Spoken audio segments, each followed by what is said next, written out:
நான் படிக்கலைன்னு என் குடும்பத்திலே இருந்து என்ன ஒதுக்கிட்டாங்க. என்ன நம்பின ஒரே ஒரு ஆளு அம்மா மட்டும்தான். என்ன நம்பினதுனால அவ குடும்பத்திலே இருந்து அவளை ஒதுக்கிட்டாங்க. ஒருவேளை சோத்துக்கு கூட வழி இல்லாம ரோட்ல நின்று இருக்கோம். ஒண்ணுமே இல்லாம இருந்த என்ன ஒரு பேக்கரி கடை ஓனர் ஆக்கிட்டான் அம்மா.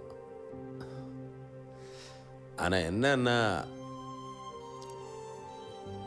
ஒரு பேக்கரி கடை ஓனரா இருந்தாலும் என்ன எவரும் மதிக்க மாட்டாங்க. ஏன்னா என்கிட்ட படிப்பில்லை. என் குடும்பத்திலேயே ஒரு பத்திரிகையில கூட என் பேரு போட மாட்டாங்க. அந்த மாதிரி நிறைய அசிங்கப்படுத்துவானுங்க. அசிங்கம்னு எனக்கு புதுசு இல்லை பிரவீன். ஆனா என் கூட சேர்ந்து அம்மாவை அசிங்கப்படுவல்ல, அதுதான் என்னால தாங்கிக்கவே முடியாது பிரவீன். அவ என்ன நம்பி வந்தா, நான் தோத்துட்டேன்.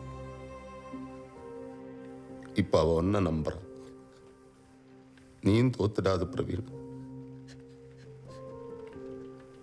இதெல்லாம் நான் ஏன் சொல்றேன்னா, ஒரு தோத்து போன அப்பனுக்கு தான் தெரியும் தாம்புள்ள அவனை மாதிரியே தோத்துருவானோன்னு பயத்திலேயே வாழ்ற வழி என்னன்னு. அதெல்லாம் அவனுக்கு தெரியவே கூடாது பிரவீன். எனக்கு சொல்லித்தர யாரும் இல்ல, உனக்கு சொல்ல நான் இருக்கேன். பார்த்துக்கலாம்.